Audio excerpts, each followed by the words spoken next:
Good morning, children. I am Arvind Soni, your English teacher from BBPS Rehla. Today I am going to continue the remaining pages of Zima, written by Daniel Rico. Okay, children, let's move on the main content of this chapter.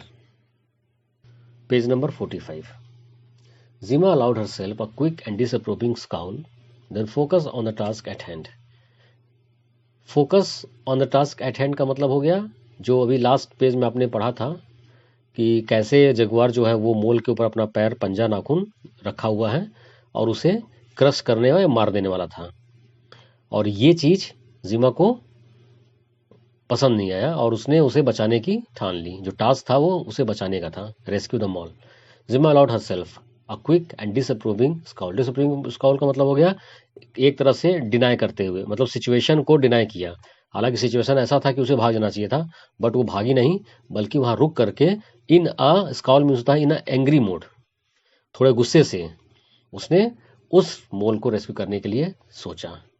C open the cloth and tied the ribbon around the opening in the brass bell.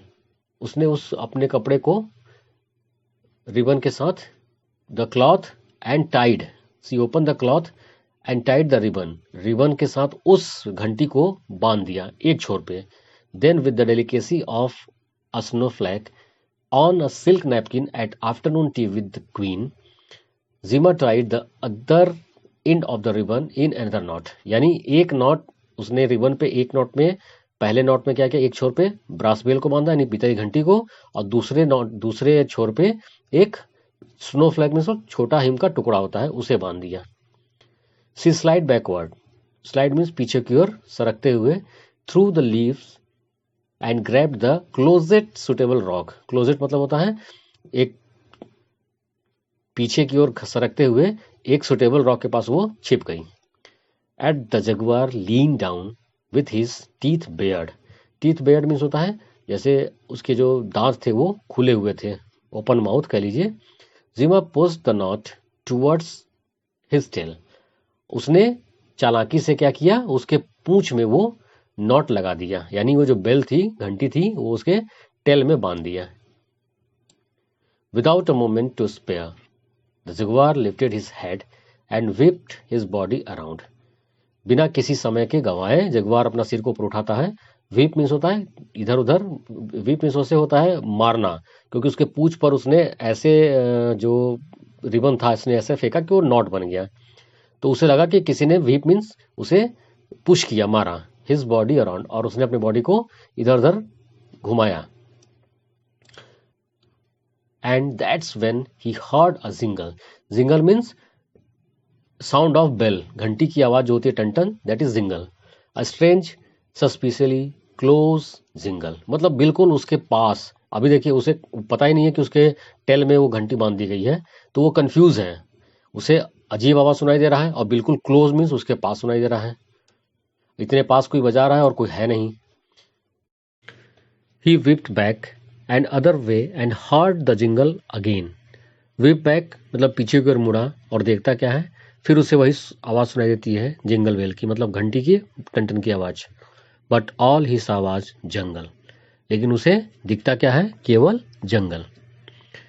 He tried prowling around the clearing. Prowling means होता है दबे पांव चुपके से जाना। जब कोई lion या फिर कोई जानवर शिकार के लिए तैयार होता है तो अपने शिकार की तरफ दबे पांव आगे बढ़ता है। Looking for the source of the sound, और वो ये देखना चाह रहा है कि आवाज किधर से आ रही है। बट अगेन सा ओनली जंगल, लेकिन उसे फिर केवल जंगल दिखाई देता है। The jingles came faster. अब जो आवाज थी वो थोड़ी तेज हो रही थी। वन आफ्टर द अदर, एक के बाद एक जो टन की आवाज थी वो तेज हो रही थी। The mole looked on in surprise. जो मोल था वो बिल्कुल आश्चर्य से देखता है। Then in the type of over reaction that jaguars are known for, he leaped into the deep bush next to him looking for anything to attack. अब उसे आवाज आ रही है बट कोई दिख नहीं रहा है, जैसे पीछे की ओर मुड़ रहा तो केवल जंगल दिखाई दे रहा है। इस कंडीशन में मोल भी बिल्कुल सरप्राइज, वो भी देख रहा है कि ये क्या कर रहा है। Then in the type of over reaction. Over reaction का मतलब होता है जब हम कुछ प्रतिक्रिया दिखाते हैं, मतलब ज़्यादा कि कुछ ऐसा हो रहा है जो हमें पता नहीं चल रहा है, उसके लिए उसके अगेंस्ट हम अपनी जो रिएक्शन शो करते हैं। That jaguar are known for. He left में होता है जंप करना, कूदना। Into the deep bush, deep bush जो जस्ट उस मोल के बगल में था, उसमें वो जंप करके घुस जाता है, looking for anything to attack. Jima immediately rushed in to grab the wounded golden mole and quickly hide behind the nearest tree. Jima इतनी देर में फटाक से जाती है और उस wounded मतलब होता है जख्मी गोल्डन मोल को उठा करके छिप जाती है। कहाँ? बिहाइंड द नियरेस्ट ट्री, पास में एक पेड़ था उसके पीछे छिप जाती है।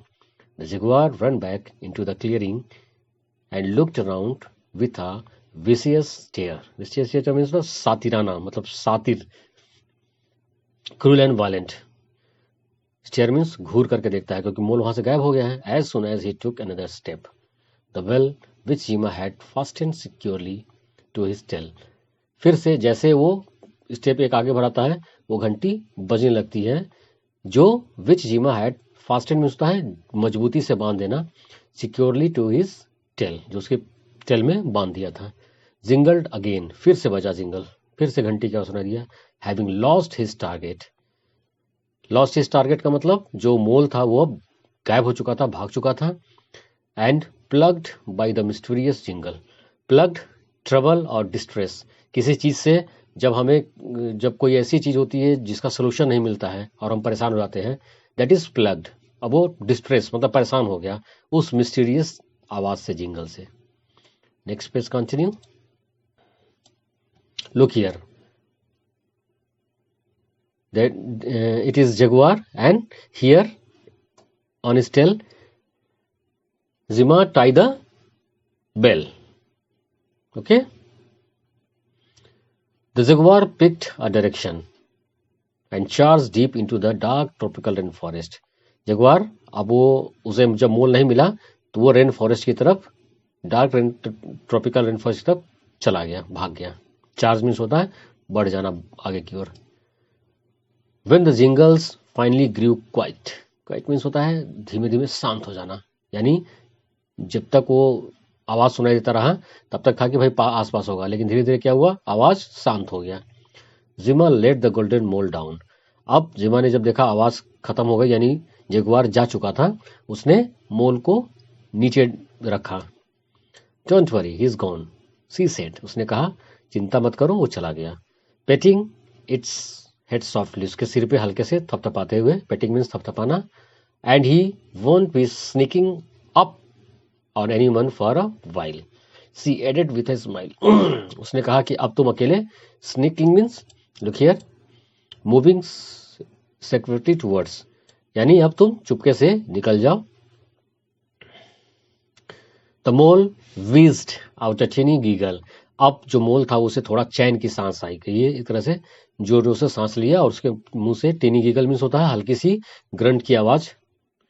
Then shook up his its fur, shook up means होता है शरीर की बॉडी को हिलाना, जो फर था उसका उसको शुक करना, हिलाना। इट लुक्ड अप एट जिमा फॉर अ लॉन्ग मोमेंट, उसने कुछ समय के लिए जिमा को देखा। देन स्क्रंच्ड इट्स नोज, और अपने नोज को, छछूंदर की आदत होती है थोड़ा नोज को हिलाता है। विदाउट अ साउंड, बिना आवाज किए, it dug a hole in the soft earth and dope down, उसने सॉफ्ट अर्थ मतलब नर्म मुलायम मिट्टी में हल्की सी डग की, खुदाई की और उसमें बैठ गया। Jima watched in a means fear as it worked its way, यानी डर में भी उसने अपना काम किया। Out of sight at impressive speed, यानी जितना वो कर सकती थी, इम्प्रेसिव, एक्स्ट्रा ऑर्डिनरी, अनयूजुअल, यानी डर उसे भी लग रहा था बट उसने उस कंडीशन में भी एक्स्ट्रा ऑर्डिनरी वर्क किया। She peered down to catch one last glimpse, उसने अपने नज़र को नीचे की ओर किया, मतलब झांका, ग्लिम्स में होता है झलक, कि उसका यानी उस मोल का लास्ट झलक उसे दिख जाए। But it's little feet had disappeared, लेकिन उसका जो लिटिल फैट था वो फीट वो डिसअपियर हो चुका था। इन अ फ्लरी, जल्दीबाजी में, क्योंकि उसे भी डर लग रहा था, वो भी निकल लिया ऑफ डर्ट एंड डस्ट, उस गंदगी और धूल में। जिमा लुक्ड अराउंड, जिमा चारों तरफ देखी। She had maybe 10 minutes before her parents would try to wake her up and then find her missing. Jima को एहसास हुआ कि उसके पेरेंट्स जो है वो उसे जगाएंगे, और जब वो नहीं मिलेगी तो पाएंगे कि वो मिसिंग है। It was time to head back. Head back मतलब अब समय आ गया है अपने घर की ओर जाने का। Besides she had found more than enough adventure for one day. इसके अलावा वो नहीं चाहती थी कि एक दिन में एक से ज़्यादा एडवेंचर उसे मिले। वो घर की ओर निकल लेती है। Okay children, now I am going to stop here. Next class, I will solve the exercise of this chapter.